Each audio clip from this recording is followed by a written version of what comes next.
এবং মধ্যরাতে মা পার্বতী তিনি তিনি নিদ্রার কবলে পতিত হয়েছিলেন। আর ভাগবতম কথা শ্রবণ করতে গেলে হ্যাঁ বা না উত্তর দিতে হয়, নতুবা ভাগবত কথা কখনোই কোনো ভাগবত পাঠক বলতে পারেন না। তখন ওখানে সন্ধ্যাবেলায় একটি সুখ পাখি সেই ডিম্ব থেকে কেবল ফুটেছে। আর ঠিক সেই সময় আর কি পঞ্চমুখে দেবাদিদেব মহাদেব তিনি এক ভগবানের দিব্য লীলা কথা বলে চলেছেন। তিনি সূক্ষ্ম দেহে তিনি ভ্রমণ করতে লাগলেন স্বর্গমর্ত পাতাল। কোথাও ওই শিবের ত্রিশূলের হাত থেকে রক্ষা পাওয়ার মতন অবস্থা ছিল না। অবশেষে আমরা দেখতে পাই যে বদ্রিকা আশ্রমে শ্রীকৃষ্ণ দ্বৈপায়ন বেদব্যাসের ঘরণী তার নাসারন্ধ্র দিয়ে বায়ুগর্ভে প্রবেশ করলেন, এবং বায়ুগর্ভে যখন প্রবেশ করলেন তখন দেবাদিদেব মহাদেবের যে ত্রিশূল সে তখন আর তার কিছু করার নেই। তখন নাভিতে অদৃশ্যভাবে নাভিতে মায়ের নাভিতে প্রণাম করে ত্রিশূল তিনি শিবালয়ে চলে গেলেন। তো যে ঠিক আছে, আমি তোমার প্রাণ ভিক্ষা দিচ্ছি, যে শরণাগত তাকে রক্ষা করতে হয়, কিন্তু তুমি বলো তুমি কে? বলছে আমি কলি মহারাজ। কলি মহারাজ আমার রাজ্যে? তো বলছে মহারাজ ভগবান অপ্রকট হওয়ার সাথে সাথে দাপর মহারাজ তিনি এখান থেকে চলে গেছে, তাই আমি এখন আমার রাজত্বকাল, তাই আমি আপনার রাজ্যে এসেছি, আমি থাকবার জন্যে। এবং তখন ধর্মরাজ পরীক্ষিত নিজে উঠে দাঁড়িয়ে বললেন, হে তক্ষকরাজ কোথায় আছেন? আপনি কৃপা করে আসুন, ব্রহ্ম অভিশাপকে সত্যতে পরিণত করবার জন্য আমাকে দংশন করুন। কেউ কোনো উত্তর দিচ্ছে না। আবার যখন আবেদন করেছে, ওখান থেকে দর্শক যারা শ্রোতা বসে আছে তাদের মধ্যে থেকে একজন উঠে দাঁড়িয়ে বললেন যে আমি তক্ষকরাজ, কে? ব্রাহ্মণ রূপ ধারণ করা তার। বলছে আপনি তক্ষকরাজ, আপনি তো ব্রাহ্মণের রূপ ধারণ করেছেন। নমস্কার, আমি রাজু চক্রবর্তী। ভাগবত বেদান্ত ইউটিউব চ্যানেলে আপনাদের সকলকে স্বাগত জানাই। সুপ্রিয় দর্শক বন্ধুরা, গত ভিডিওটি যদি আপনারা দেখে থাকেন তো সেই ভিডিওতে আমরা বলেছিলাম যে শ্রীকৃষ্ণ লীলা নিয়ে ভাগবতমে যে বিষয়গুলি উল্লেখ আছে শ্রীকৃষ্ণ লীলামৃত, সেই বিষয়গুলি আমরা ধারাবাহিকভাবে আপনাদের সামনে উপস্থাপনা করব।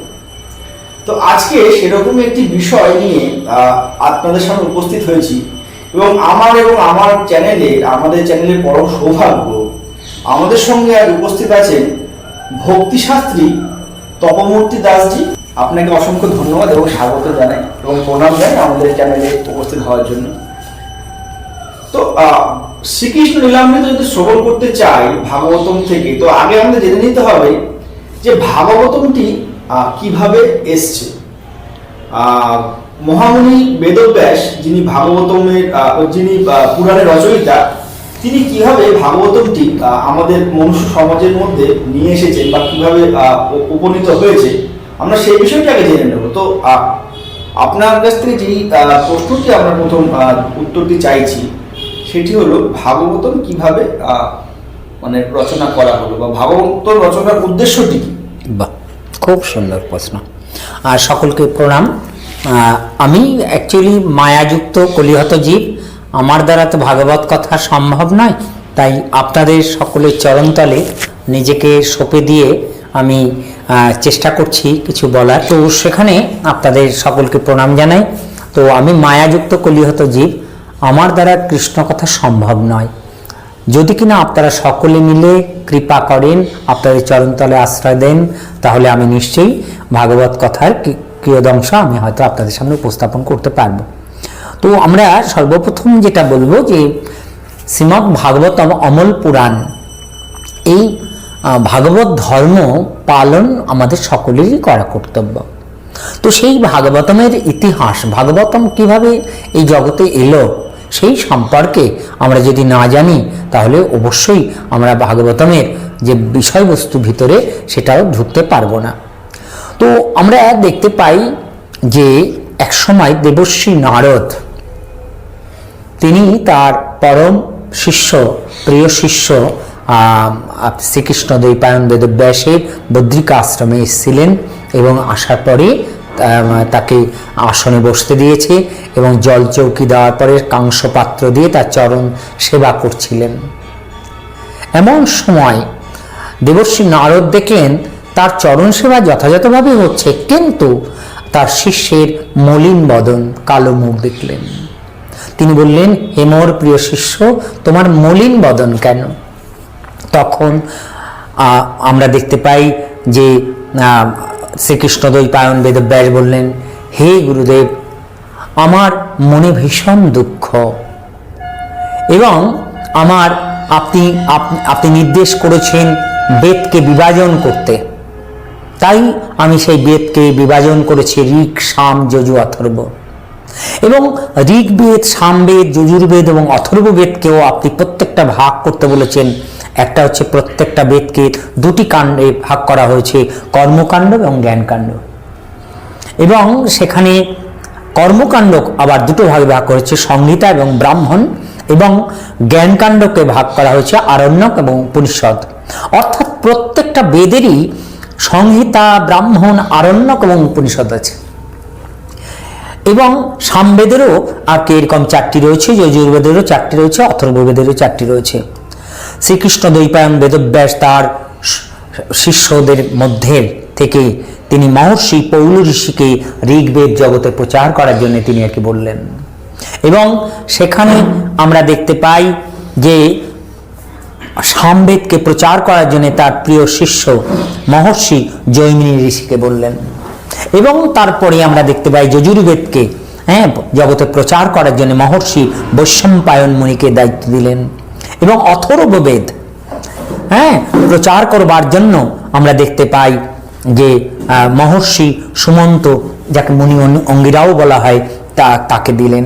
এবং এ বাদে আমরা দেখতে পাই যে পঞ্চম বেদ মহাভারত রচনা করলেন দ্বিজবন্ধু। দ্বিজবন্ধু বলতে যারা ব্রাহ্মণ কুলে জন্মগ্রহণ করে একটা উপনয়ন মাত্র নিয়েছে, দ্বিজত্ব প্রাপ্ত হচ্ছে, দ্বিতীয়বার জন্মগ্রহণ করেছে, কিন্তু তিনি বেদ অধ্যয়ন করেননি, অর্থাৎ বিপ্র হননি, এবং তিনি ভগবানকে জানতে পারেননি, ব্রাহ্মণ হননি।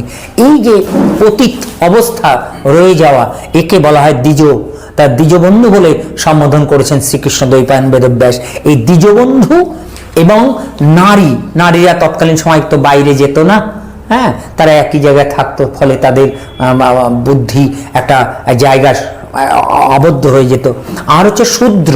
শূদ্র বলতে বোঝায় কোনো জাতি নয়, শূদ্র বলতে বোঝায় যারা হচ্ছে মূলত নিজের ভালো, যারা নিজেরা বোঝে না, এই জায়গার থেকে তাদের শূদ্র বলা হয়। তো এই শূদ্র, তারপরে নারী এবং যারা দ্বিজবন্ধু, এদের জন্য পঞ্চম বেদ মহাভারত রচনা করেছিল। এবং পঞ্চম বেদ মহাভারত রচনা করার ফলে তা প্রচার করার জন্য এবং পুরাণাদিকে প্রচার করার জন্য মহর্ষি রোমহর্ষণ মুনিকে দায়িত্ব দেওয়া হলো। এবং 17খানা তিনি ইতিমধ্যে পুরাণ রচনা করলেন গুরুদেবের নির্দেশে। হে গুরুদেব, আপনার নির্দেশে আমি 17টি পুরাণ রচনা করেছি। ব্রাহ্ম পুরাণ, পদ্ম পুরাণ, বিষ্ণু পুরাণ, শৈব পুরাণ, নারদীয় পুরাণ, মার্কেন্ডেয় পুরাণ, আগ্নেয় পুরাণ, ভবিষ্য পুরাণ, ব্রহ্ম বৈবর্ত পুরাণ, লঙ্গ পুরাণ, বরহ পুরাণ, স্কন্ধ পুরাণ, বামন পুরাণ, কর্ম পুরাণ এবং মৎস্য পুরাণ, গরুর পুরাণ এবং ব্রহ্মাণ্ড পুরাণ। এই 17টি পুরাণ রচনা করেছি এবং মহর্ষি রোমহর্ষণ মুনিকে দিয়ে আমি তা জগতে প্রচার করছি। কিন্তু আমার মনে এখনো কোনো শান্তি আসেনি। সেই সময় গুরুদেব শ্রীকৃষ্ণ দ্বৈপায়ন বেদব্যাসকে বললেন, দেবর্ষি নারদ বললেন যে, হে মোর প্রিয় শিষ্য, তুমি কি ভগবানের অন্যান্য অবতার, তার সাথে ভগবানের প্রিয় যারা ভক্ত, সেই ভক্ত চরিত এবং তার ভগবানের যে দিব্য লীলা, ভগবান শ্রীকৃষ্ণের যে লীলা কথা, তাকে একত্রবদ্ধ করে কোনো রচনা করেছো, কোনো পুরাণ রচনা করেছো? না গুরুদেব। তাহলে তুমি অমল পুরাণ শ্রীমদ্ ভাগবতম রচনা করো। গুরুদেব, আমি এখন বৃদ্ধ হয়েছি, আমি যখন মহাভারত রচনা করেছি সেই সময় আমি বললাম আমার হাত কাঁপে। আপনি কি করলেন? সিদ্ধিদাতা গণেশকে আপনি দায়িত্ব দিলেন। গণেশ আমাকে শর্ত দিল যে আমি কিন্তু থেমে গেলে কিন্তু আর আমি লিখব না। তখন আমি তাকে কৌশল করে বলেছিলাম যে আমি যা বলবো তা তোমাকে বুঝে লিখতে হবে, সেইভাবে আমি খানিকটা করেছিলাম, কিন্তু এখন তো আমি আরো বিদ্ধ হয়ে গেছি। বলছে তুমি পারবে। গুরুদেব, আমি নয় আপনার আদেশ যখন প্রাপ্ত হলাম আমি নিশ্চয়ই আমি পারবো, কিন্তু আমি কার মাধ্যমে এই জগতে প্রচার করব? আমি তো এখন নতুন করে কাউকে শিষ্য করতে পারবো না, শিষ্য করা খুব কঠিন, তাই না? তাই তখন আপনার দেবশ্রী নারদ বললেন, কেন? তোমার পুত্র সেই জগতে প্রচার করবো। পুত্র? কোন পুত্র? প্রথমে ভেবেছিলেন যে বোধহয় ওদের কথা বলছে, যারা হচ্ছে ওই অন্য যে পুত্ররা তাদের কথা বলছে, কিন্তু পরে বলল না, তোমার পুত্র জন্মগ্রহণ করবে ছিল সুখদেব গোস্বামী। তো বলছি আমার পুত্র এই বৃদ্ধ বয়সে? সাধারণত আমাদের এই উপমহাদেশে যদি বৃদ্ধ বয়সে সন্তান হয় আমরা কেমন ভাবি, এটা খুবই ভালো, একদম খুবই। তো তদ্রূপ এখানেও যখন শ্রীকৃষ্ণ দ্বৈপায়ন বেদব্যাসকে যখন বলা হলো তোমার পুত্র এই জগতে প্রচার করবে, তিনি বললেন যে এটা কেমন করে হয়? বললে হ্যাঁ, তোমার পুত্র হবে, তুমি রচনা করো। অমল পুরাণ শ্রীমদ্ ভাগবতম তিনি রচনা করতে শুরু করলেন, এবং সেখানে দাঁড়িয়ে আমরা দেখতে পাই এদিকে দেবাদিদেব মহাদেব তিনি পঞ্চানন, তিনি পরম বৈষ্ণব, তিনি ভগবানের কথা, শ্রীহরির কথা পঞ্চমুখে তিনি সবসময় কীর্তন করেন, এবং সেই কথা শ্রবণ করবার জন্যে মা পার্বতী তিনি বললেন, স্বামী আমি ভাগবতম কথা শ্রবণ করতে চাই।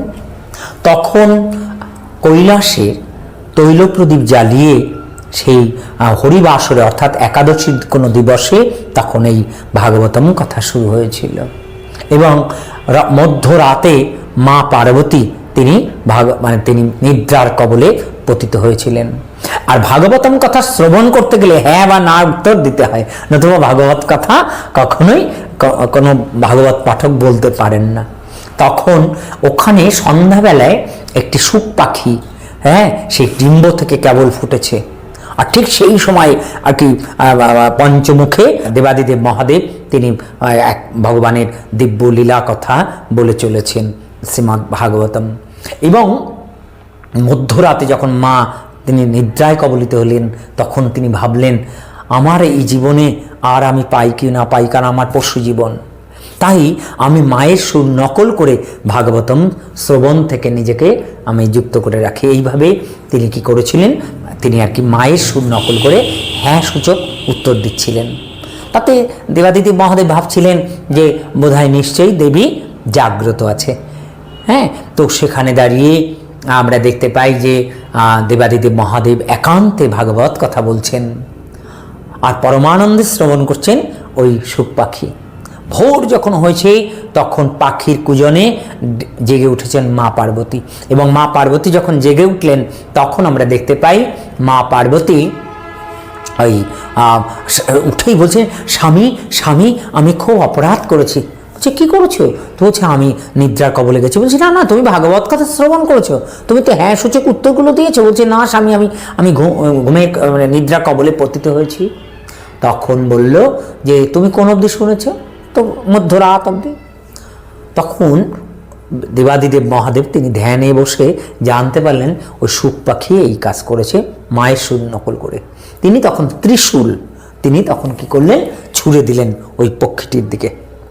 পাখিটি কেবল সদ্যজাত, তো ত্রিশূলের হাত থেকে রক্ষা পাওয়ার মতন কোনো জীব নেই।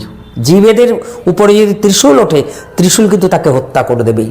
কিন্তু ওই পাখিটি কি করলো, দু তিনবার ডানা মেলে চলার চেষ্টা করলো, কিন্তু পারল না। তখন এই দেহ, নশ্বর দেহ তিনি ত্যাগ করলেন। তিনি সূক্ষ্ম দেহে তিনি ভ্রমণ করতে লাগলেন স্বর্গমর্ত পাতাল। কোথাও ওই শিবের ত্রিশূলের হাত থেকে রক্ষা পাওয়ার মতন অবস্থা ছিল না। অবশেষে আমরা দেখতে পাই যে বদ্রিকা আশ্রমে শ্রীকৃষ্ণ দ্বৈপায়ন বেদব্যাসের ঘরণী তার নাসারন্ধ্র দিয়ে বায়ুগর্ভে প্রবেশ করলেন, এবং বায়ুগর্ভে যখন প্রবেশ করলেন তখন দেবাদিদেব মহাদেবের যে ত্রিশূল সে তখন আর তার কিছু করার নেই। তখন নাভিতে, অদৃশ্যভাবে নাভিতে, মায়ের নাভিতে প্রণাম করে ত্রিশূল তিনি শিবালয়ে চলে গেলেন। এদিকে এই পুত্র গর্ভে আছে, 10 মাস 10 দিন হয়ে যায়, ভূমিষ্ঠ হয় না, 1 বছর হয়ে যায়, 2 বছর হয়ে যায়, 3 বছর হয়ে যায়, মা ধীরে ধীরে অসুস্থ হয়ে পড়েন, এমনকি 16 বছর হয়ে যাচ্ছে, তিনি ধনুকের মতন বেঁকে গেছেন। একটা 16 বছরের যুবক পুত্র যদি গর্ভে থাকে, মায়ের অবস্থা কেমন হয়? তখন শ্রীকৃষ্ণ দ্বৈপায়ন বেদব্যাস তিনি বললেন, পুত্র সুখ, বাবা তুমি বেরিয়ে আসো, তোমার মা খুব কষ্ট পাচ্ছেন।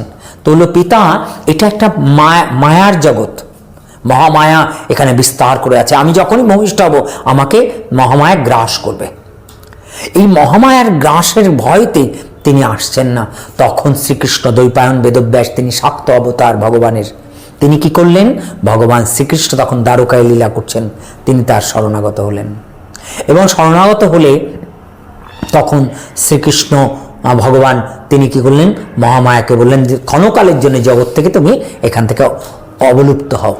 যেই অবলুপ্ত হলো তখন মাতৃগর্ভের থেকে বেরিয়ে এলেন।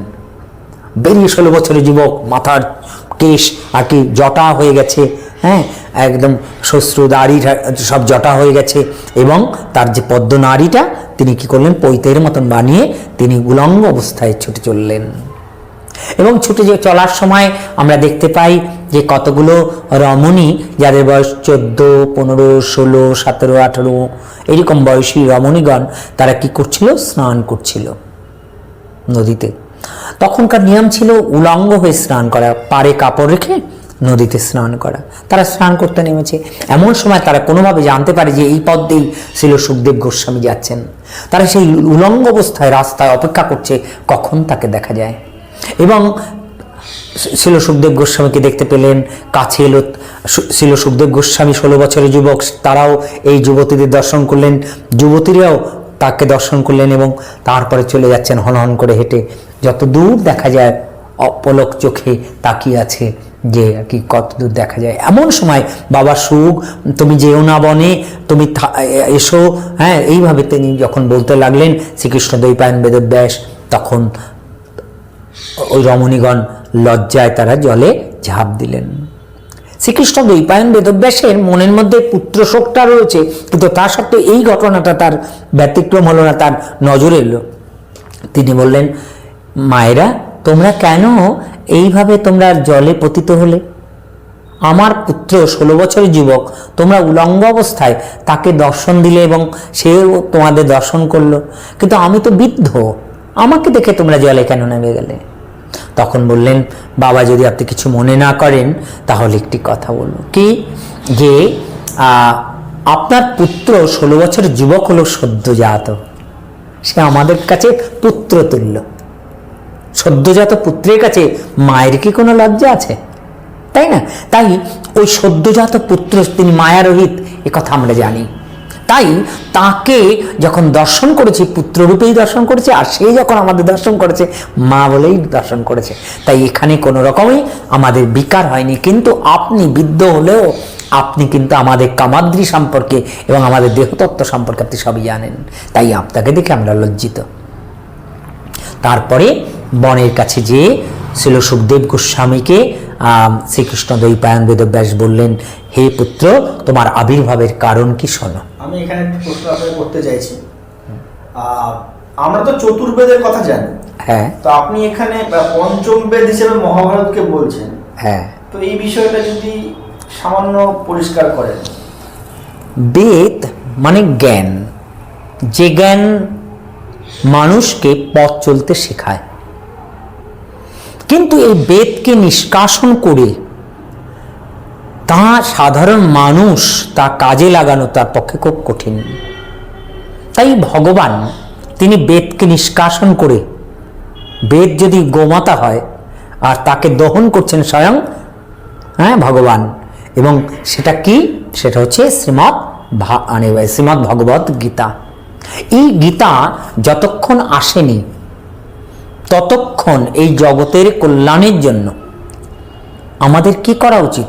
আমাদের কিছু তাদের দেওয়া দরকার। তো সেখানে দাঁড়িয়ে এই শ্রীমদ্ ভগবত গীতা হচ্ছে মহাভারতের অংশ। এই মহাভারতের অংশ হওয়ার ফলে আমরা দেখতে পাই যে যখনই কেউ মহাভারত একদম পুঙ্খানুপুঙ্খভাবে পড়বে, তার মধ্যে শ্রীমদ্ ভগবদ গীতাও তিনি পাঠ করবেন, অর্থাৎ বেদের সারাতি সার বস্তু তিনি লাভ করবেন।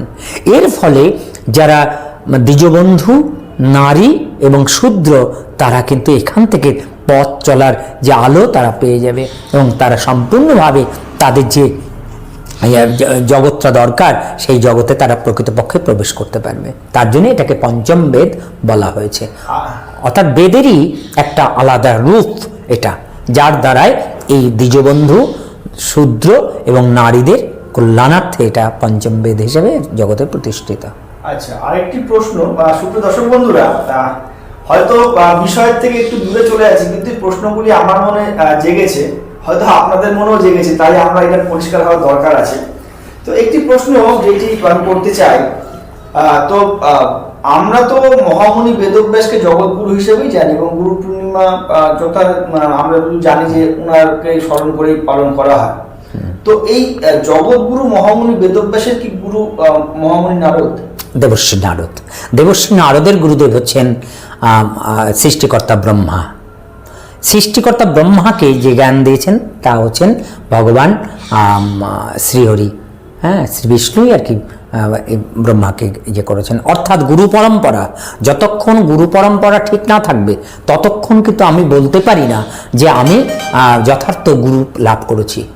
যদি আজকে আমার এখানে যে কারেন্ট আছে, এই কারেন্টটা ফারাক্কার সাথে যদি যুক্ত না থাকে, এখানে যতই সুইচ বোর্ড সব কিছু থাকুক, রানাঘাটে ভালো ট্রান্সফরমার সব কিছু দেওয়া থাকলো, কিন্তু ওর সাথে যুক্ত নয়, তাহলে আমি যেমন এখানে কারেন্ট পাবো না, আর এখানে আমি কখনো বলতে পারবো না যে আমি যুক্ত আছি। তাহলে তদ্রূপ আমি যখনই বলবো সদ্গুরু, আমি সদ্গুরু বলার সাথে সাথে ভগবানের সাথে কিভাবে যুক্ত, এই জায়গাটা অনেক সময় অনেকে বলে যে আপনার গুরুদেবকে বললো, আমার মা বললো, আপনার মার গুরুদেবকে বললো স্বপ্নে পেয়েছে। তো ফলে এইগুলো আসলে প্রকৃতপক্ষে গুরু পরম্পরা নয়, ভগবানকে বিকার করতে চায়, অর্থাৎ কলিযুগকে প্রকৃতপক্ষে পচাতে চায় আর কি। কলিযুগের যারা প্রকৃত চেলা তারা কিন্তু এইগুলো করবে। কেন?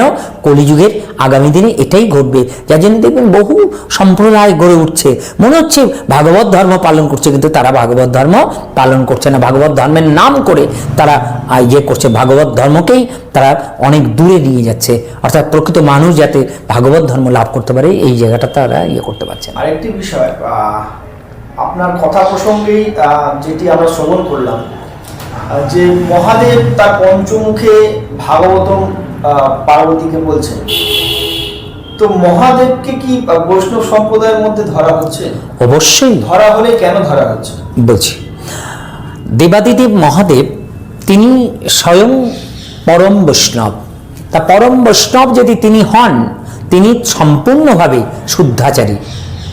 যেমন আজকে যদি আমাকে পেনিসিলিন ইঞ্জেকশন জল দিয়ে যদি গুলে আমাকে ইঞ্জেকশন করার প্রয়োজন ডাক্তার মনে করেন হসপিটালে, তাহলে আমরা তো সবচেয়ে ভালো জল বলে কি মনে করি? গঙ্গা জল, তাই না? বা বিসলেরি যে ডিস্টিল ওয়াটার আছে, মানে ইয়ে আছে, মিনারেল ওয়াটার আছে, ওটা তো আমরা খাই, তাই না, পান করি।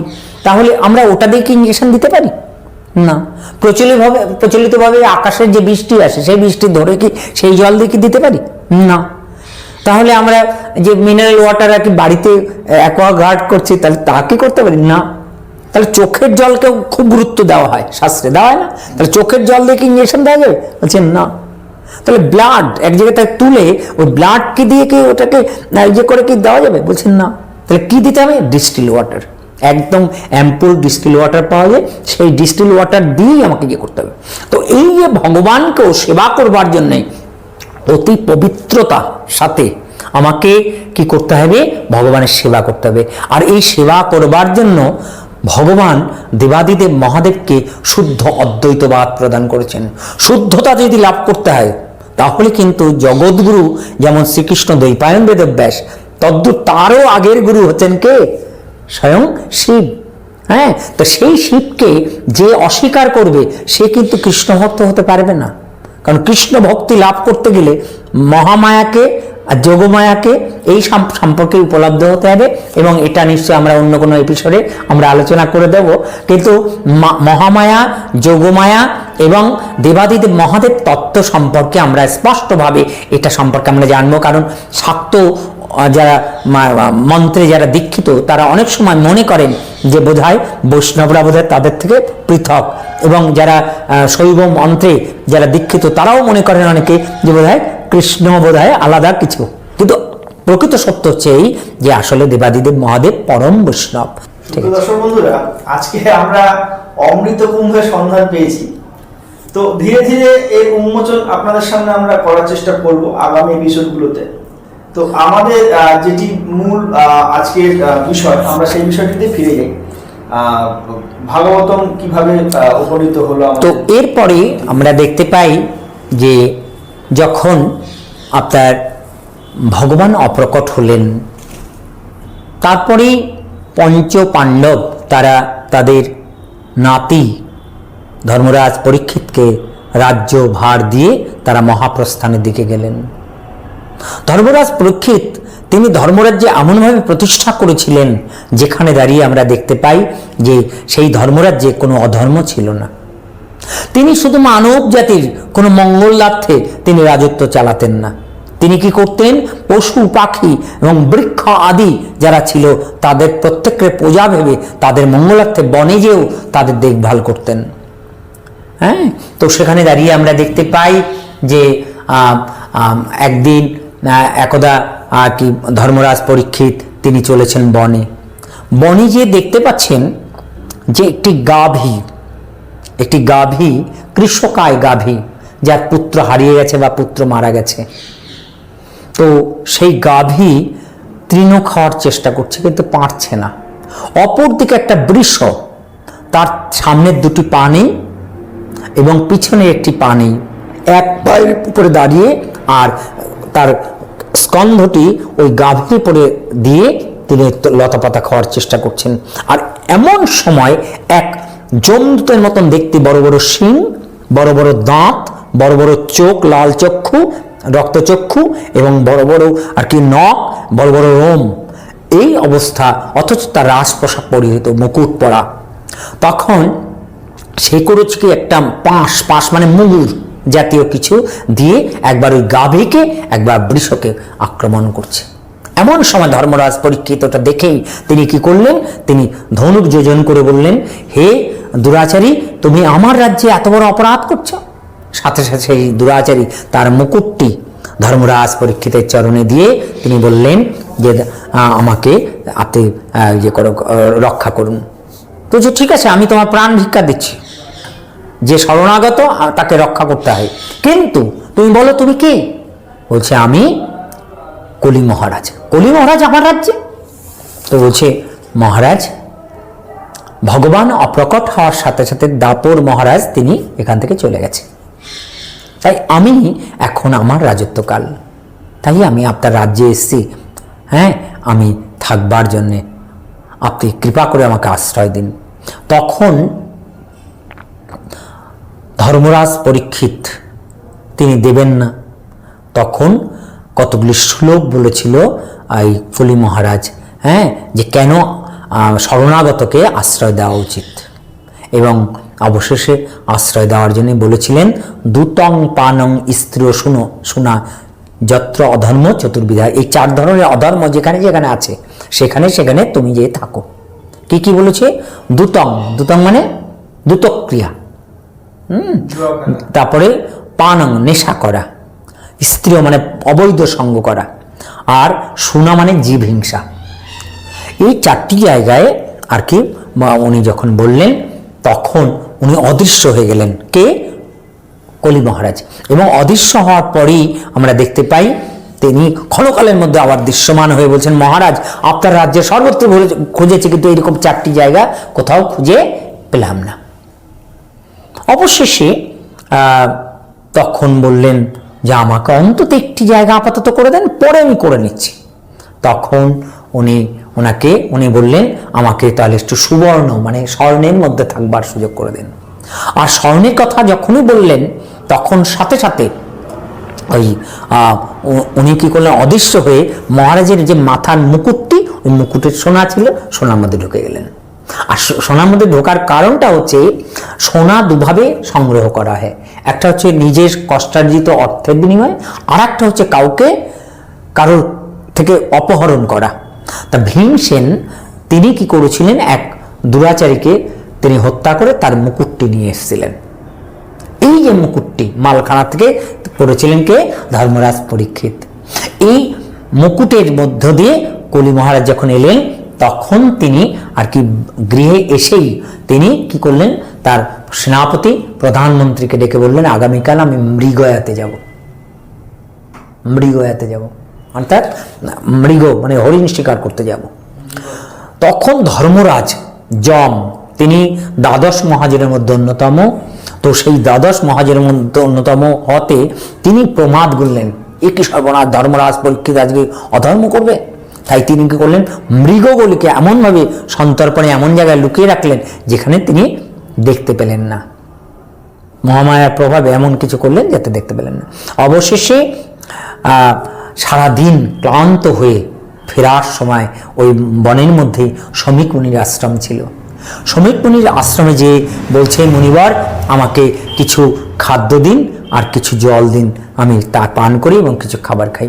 কিন্তু কে কার কথা শুনে, কারণ শমিক মুনি তখন ধ্যানে মগ্ন। এবং এইভাবে আমরা যখন দেখতে পাই তখন উনি বুঝতে পারছেন না, কলি তো মাথায় রয়েছে, তাই বুঝতে পারছে না, না বোঝার জন্যে তিনি কি করছেন, বারে বারে ওই ওই বলছেন আমাকে কিছু খাবার দিন। তারপরে যখন দিচ্ছে না তখন বলছে ঠিক আছে আমাকে খাবার দিতে হবে না, আপনি কিছু জল দিন, হ্যাঁ আমি সেই জল পান করেই বেরিয়ে যাই। কিন্তু কে কার কথা শুনে তিনি রয়েছেন ধ্যানে মগ্ন। তখন তিনি ক্রোধান্বিত হয়ে ধর্মরাজ পরীক্ষিত কলির প্রভাবে তিনি তীর দ্বারা তুনের দ্বারা তিনি কি করলেন, একটি মৃত সর্প শমিক মুনির গলায় পেঁচিয়ে দিয়ে চলে গেলেন। এদিকে বৈকালে ঋষি পুত্রদের সাথে শমিক মুনির পুত্র শৃঙ্গী খেলাধুলা করে সন্ধ্যাবেলা 5:30 নাগাদ, সন্ধ্যার আগে বৈকালে জলকেলি করছিল। এমন সময় একটা মুনিপুত্র যে বলল, শৃঙ্গী শৃঙ্গী তোমার পিতার গলায় এক মহারাজ গলায় মৃত সর্প দিয়েছে। তিনি ছুটে এসে পিতার গলায় ওটা দেখেই তিনি কমণ্ডলু থেকে জল নিয়ে তিনি অভিসম্পাত করলেন। এই অভিসম্পাত করার সাথে সাথে তখন শমিক মুনির ধ্যানমগ্ন হলো এবং তিনি চারিদিকে কোলাহল শুনতে পেয়েছে, কি হয়েছে।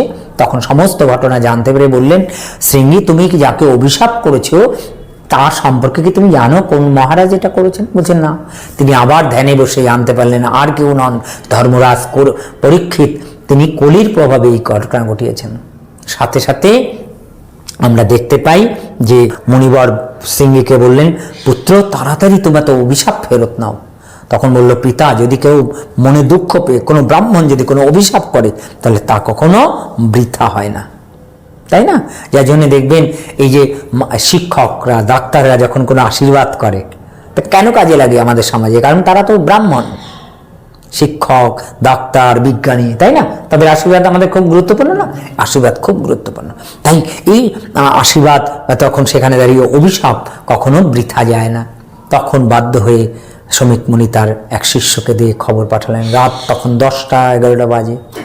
তখন ধর্মরাজ পরীক্ষিত এক বস্ত্রে রাজ পোশাক পরিত্যাগ করে এক বস্ত্র পরিধান করে তার পুত্র জন্মেজয়কে রাজা করে প্রধানমন্ত্রী সেনাপতিকে বুঝিয়ে দিয়ে তিনি চলে আসলেন। এবং অবশেষে তিনি রাত্রিবেলা গঙ্গার পাড়ে যখন এসছেন তখন মুনি ঋষিরাও এসছেন, সকলের চরণ ধরে ধরে কান্না করে বলছে, আমার মাত্র 7 দিন পরমায়ু, আমার করণীয় কর্তব্যকে। কি অভিশাপটা দিয়েছিল সিংহী?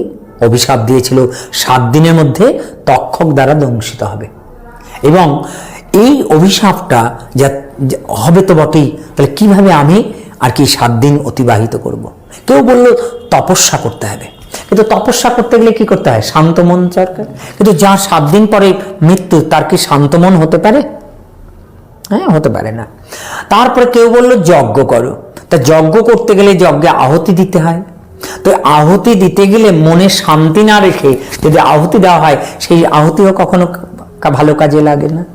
এরপরে আমরা দেখতে পাই যে কেউ বলল দান যজ্ঞ করো।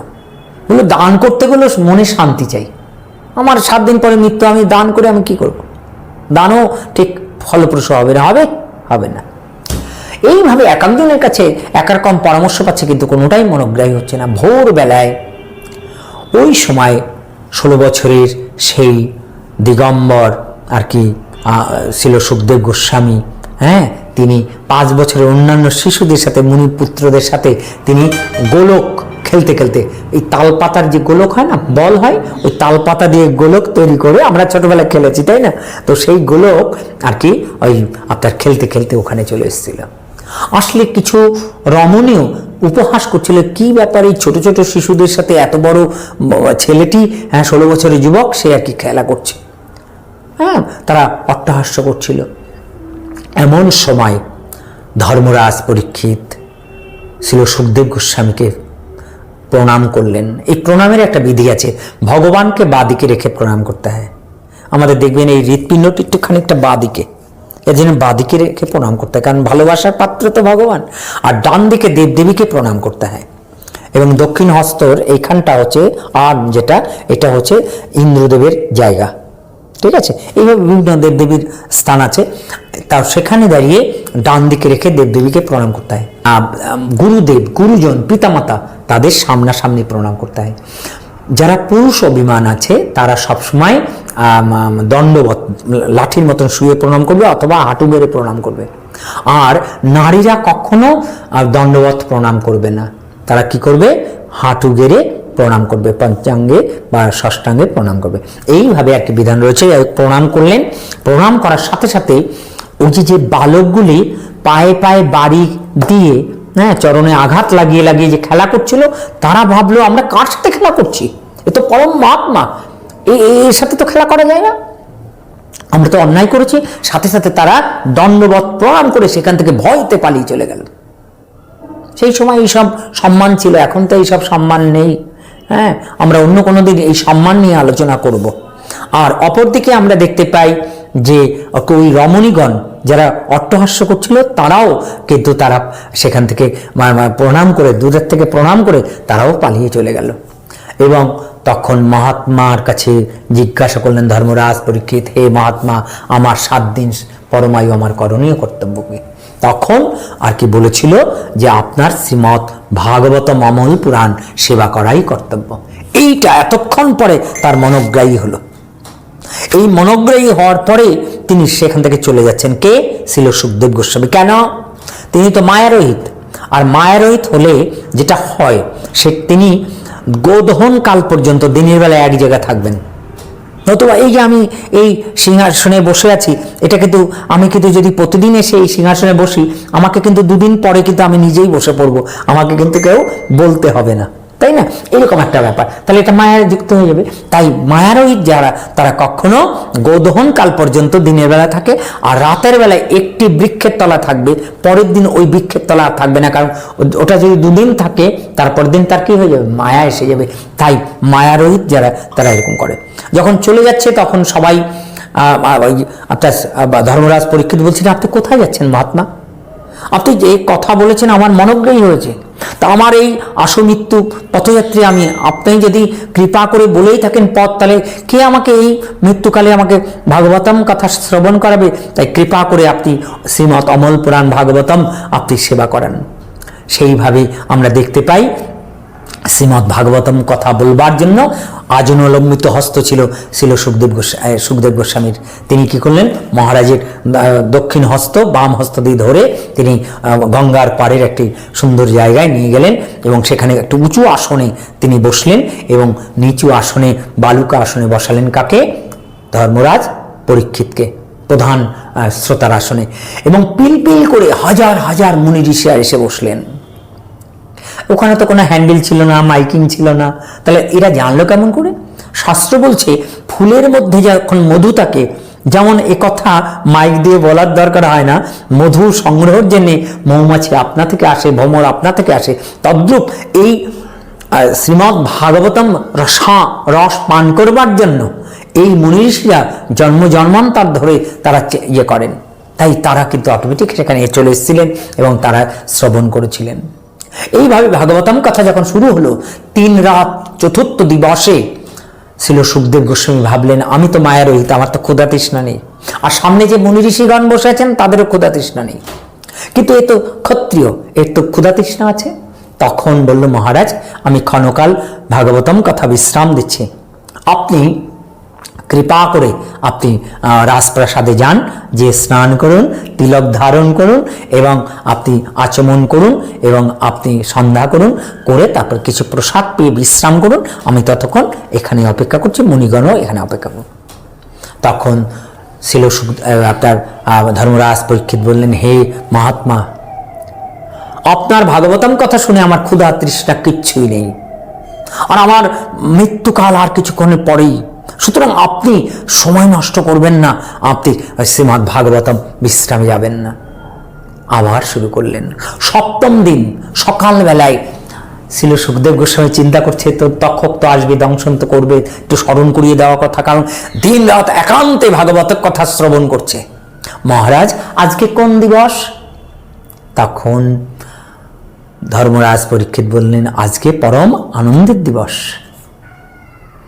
ধর্মরাজ পরীক্ষিত এই কথা যখন বললেন, তখন ছিল সুখদেব গোস্বামী মায়ারহিত, তিনি ভাবলেন বোধহয় মহারাজ ভুলে গেছেন আজকে তক্ষক আসবেন।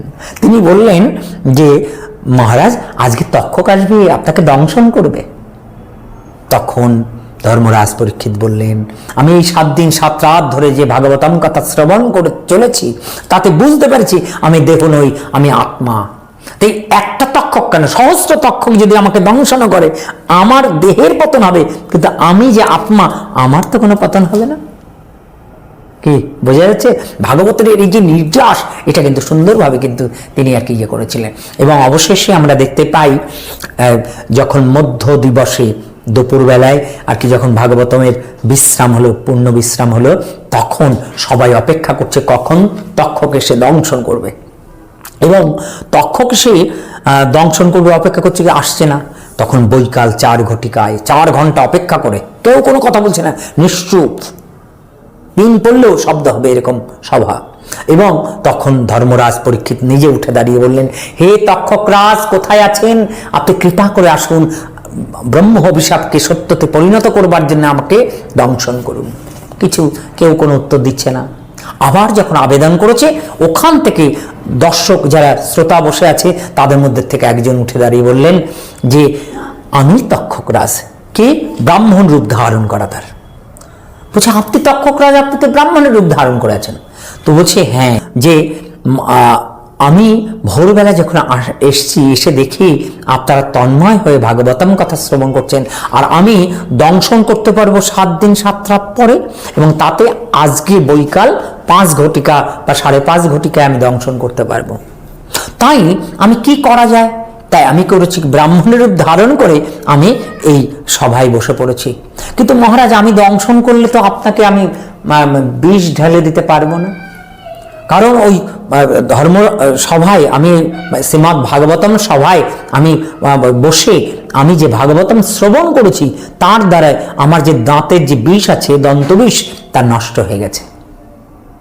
তখন ধর্মরাজ পরীক্ষিত বললেন, হে রাজন, আপনি আমাকে দংশন করুন, আমি নিজেই ওই হরযোগ, যাকে বলা তোমরা হরযোগ বলো তো, তাই না? এই হরযোগের মাধ্যমে আমি নিজেই ব্রহ্মরন্ধ্র ভেদ করে আমি নিজেই বেরিয়ে যাচ্ছি। তখন তক্ষক রাজ তিনি ওই ব্রাহ্মণের রূপ পরিত্যাগ করে তক্ষক মূর্তি ধারণ করলেন, তক্ষক রাজের মূর্তি ধারণ করলেন, এবং তিনি যখন আর কি বসলেন একান্তে এইভাবে, তখন তিনি ওই মস্তকে দংশন করলেন। উনি কি করলেন? যোগের মাধ্যমে তিনি ব্রহ্মরন্ধ্র ভেদ করে যখন বেরিয়ে গেলেন, তখন শ্রীহরির দূতেরা তখন রথ নিয়ে, পুষ্পরথ নিয়ে এসে তাকে নিয়ে চলে গেলেন। তাহলে এইভাবে আমরা দেখতে পাই ভাগবতমের আর কি প্রথম উত্থান। কিন্তু আমরা বর্তমানে যে ভাগবত শুনি, সেটা কিন্তু ছিল সুখদেব গোস্বামীর মুখশ্রিত বাণী নয়, এটা হচ্ছে ছিল সুত গোস্বামীর মুখশ্রিত বাণী। কারণ ওই সভায় আর কে এই ভাগবতম জগতে প্রচার করবে? নির্বাচন করবার জন্য ছিল সুখদেব গোস্বামী, তিনি চিন্তা করলেন, তিনি তাকিয়ে দেখলেন সুত গোস্বামী একান্তে তিনি আর কি ভাগবতম কথা শ্রবণ করেছে, এবং তিনি শ্রুতিধর। আর যে মুনি ঋষিরা তারা ওই ভাগবতম কথার মধ্যে ঢুকেই তারা ভজনে ঢুকে গেছে, কিন্তু শ্রুতিধর হিসেবে আবার জগতে নতুন করে আবার এই কথা একদম পুঙ্খানুপুঙ্খভাবে পৌঁছে দেওয়ার মতন ক্ষমতা তাদের নেই। তাই তিনি সুত গোস্বামীকে দায়িত্ব দিলেন এবং ছিল সুত গোস্বামী এই জগতে যে ভাগবতম প্রচার করেছিলেন সেই ভাগবতমই আমরা কিন্তু বর্তমানে সেবা করে থাকি এবং আমরা এই পরম্পরা ধারাতেই এই ভাগবতম পাবো, সদ্গুরুর মাধ্যমেই আমরা এই ভাগবতম পাবো। এবং ভাগবতম বাড়িতে কিনে আনলে কিন্তু ভাগবতম আমি বুঝতে পারবো না, সদ্গুরুর চরণাশ্রিত হয়ে আমাকে কিন্তু তা প্রতি মুহূর্তে জানতে হবে, প্রতিটি কথার অন্যয় আমাকে কিন্তু গুরুদেবের কাছ থেকে জানতে হবে। নতুবা কিন্তু আমি কিন্তু আক্ষরিক অর্থে যখনই ওটা ব্যবহার করতে যাব তখন কিন্তু আমি কিন্তু বিকৃত অর্থ করব, এর ফলে কিন্তু আমি ভুল পথে পরিচালিত হব এবং কলি মহারাজ আমাকে ওখানে কিন্তু ধরে নেবে। এইভাবে ভাগবতের ইতিহাসটা আমরা দেখতে। সুপ্রিয় দর্শক বন্ধুরা, আজকে আমরা এই ভিডিওর মাধ্যমে জানতে পারলাম যে ভাগবতম কিভাবে পৃথিবীতে উপনীত হয়েছে। তো আমার পরম সৌভাগ্য আমাদের মধ্যে আজকে উপস্থিত ছিলেন ভক্তিশাস্ত্রী তপমূর্তি দাসজি, যার মাধ্যমে আমরা এই ভাগবতম অমূল্য সম্পদ আমরা শ্রবণ করলাম। তো আমরা ধীরে ধীরে আমাদের ধারাবাহিক এপিসোডের মাধ্যমে আমরা পৌঁছে যাব শ্রীকৃষ্ণ লীলামৃত রসে। তো আপনারা যদি শ্রীকৃষ্ণ লীলামৃত ধারাবাহিকভাবে শ্রবণ করতে চান তো অবশ্যই চ্যানেলটিকে সাবস্ক্রাইব করুন। আরেকটি বক্তব্য আমি রাখতে চাই, আপনারা হয়তো দেখেছেন এই ভিডিওগুলো আপনারা যদি দেখে থাকেন তো আপনারা অবশ্যই উপলব্ধি করেছেন এই চ্যানেলটা আমরা নতুনভাবে শুরু করেছি। তো অবশ্যই ভিডিওগুলিতে আপনারা কিন্তু কমেন্ট করবেন, আপনাদের মতামত আপনারা জানাবেন, ভালো লাগলে বা খারাপ লাগলে যাই লেগে থাকুক আপনারা কিন্তু কমেন্টের মাধ্যমে আপনাদের মতামত আমাদের অবশ্যই জানাবেন। তাহলে ভিডিওর রিচটি বাড়ে এবং চ্যানেলের রিচটিও বাড়ে। আর অবশ্যই সাবস্ক্রাইব করে আমাদের সঙ্গে থাকবেন এই ভাগবতম লীলামৃত রস, শ্রীকৃষ্ণ লীলামৃত রস শ্রবণ করার জন্য। আর আজকের ভিডিও এখানেই আমরা সমাপ্ত করছি। আপনাকে অসংখ্য ধন্যবাদ আমাদের চ্যানেলে আসার জন্য এবং এই ভাগবতম লীলামৃত রস আমাদের মধ্যে তুলে ধরার জন্য। তো আজকের ভিডিও এই পর্যন্তই, দেখা হবে আবার আগামী ভিডিওতে নতুন কোনো এপিসোড।